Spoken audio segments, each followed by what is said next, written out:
The X-Wing was an amazing vessel, but the one that followed it, in my opinion, was far superior. Today we'll be doing a full breakdown of the E-Wing, one of the New Republic's greatest fighters. Because I love this ship so much, I actually commissioned a beautiful new E-Wing model, which you guys can see right now. And as a note, the general design from this is actually based on a model created by my friend Multi-H, and I'll link to his Twitter down below.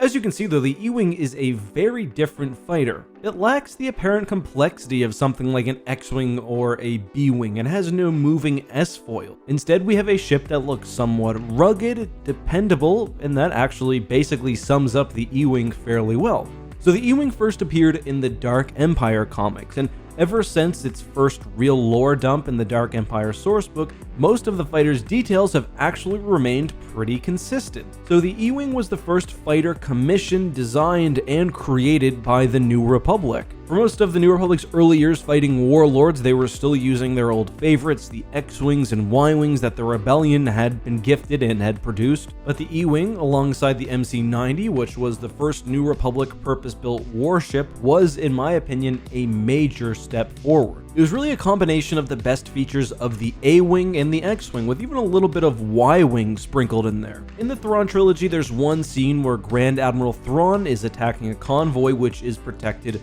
by A-Wings. A-Wings, as it turns out, are poorly situated for convoy duty. They're purpose-built for speed, and when they're protecting slow-moving spaceships, they lose that one advantage. This is important because when the E-Wing was being designed, the New Republic was suffering attacks against their shipping lanes or their transportation vessels. Imperial warlords were attacking them either to steal supplies or just to disrupt New Republic operations. This is, of course, somewhat ironic because that was the main strategy of the Alliance during the earlier years of the Galactic Civil War. But anyway, the new Essential Guide to Vehicles and Vessels explains that the E-Wing, which was designed by the same engineers who created the X-Wing, were in many ways an improvement over the state-of-the-art A-Wing. It wasn't as fast as the A-Wing, but it could still keep pace with the TIE Interceptors and was far better armored than other New Republic starfighters, including the X-Wing. So it still has a lot of the A-Wing speed, not quite as much and probably not as much maneuverability, but it gained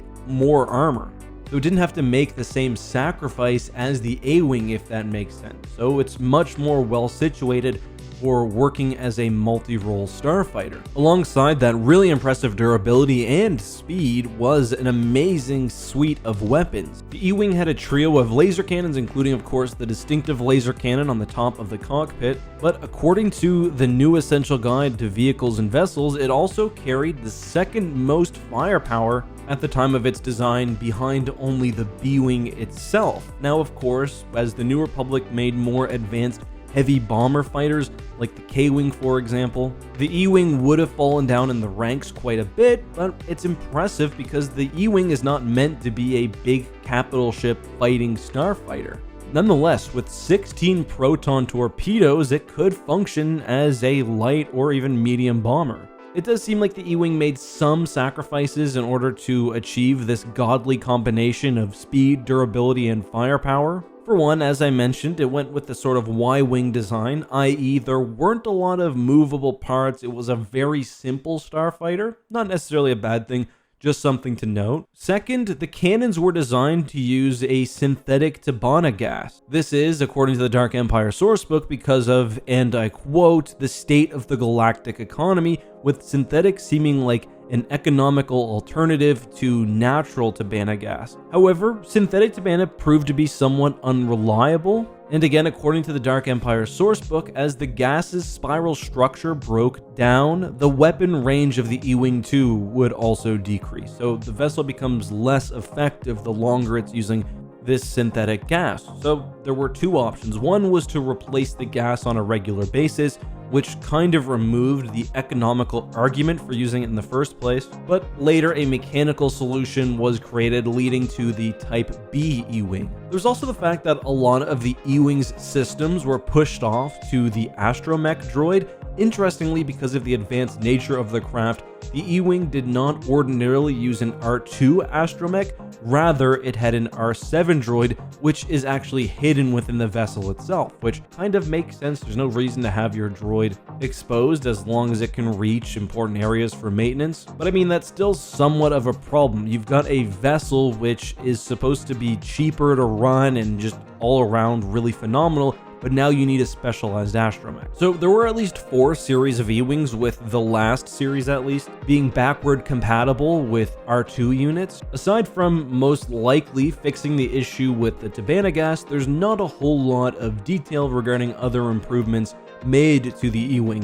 which I mean makes sense. The vessel itself was really phenomenal. As I mentioned, it had better armor than the X-Wing, it could almost match the A-Wing in speed, and it had a crap load of firepower. So really the only improvements you'd need would be incremental technology increases to sort of keep up with contemporary fighters. And we do see that the E-Wing has a fairly long life, especially when it doesn't have the same fan recognition. Of course, it was first introduced in Dark Empire, but throughout Star Wars Legends, often if you see a Jedi taking their personal starfighter, for example, it will be an E-Wing, or if a New Republic vessel is launching fighters, they'll be E-Wings. I just read The Black Fleet Crisis as a part of TapCaf Transmissions, my Star Wars podcast I run, and even the 5th Fleet, which is supposed to have all state-of-the-art new vessels about 10 years almost after the launch of the E-Wing, was still using E-Wings to protect their K-Wings. It is true, however, that more of the advanced X-Wings did see some use. The Jedi, for example, would typically move to their XJ fighters. There were other highly advanced X-Wings regularly within use in the New Republic and Galactic Alliance's Navy.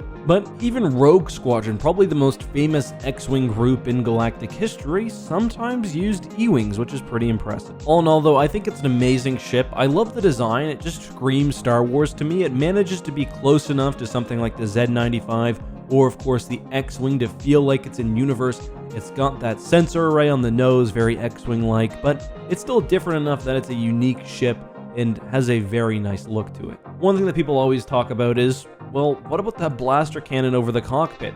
And yeah, that is an issue. For one, the blaster firing could definitely blind the cockpit, although I'm sure there's some way you could create some sort of screen to protect the pilot from that.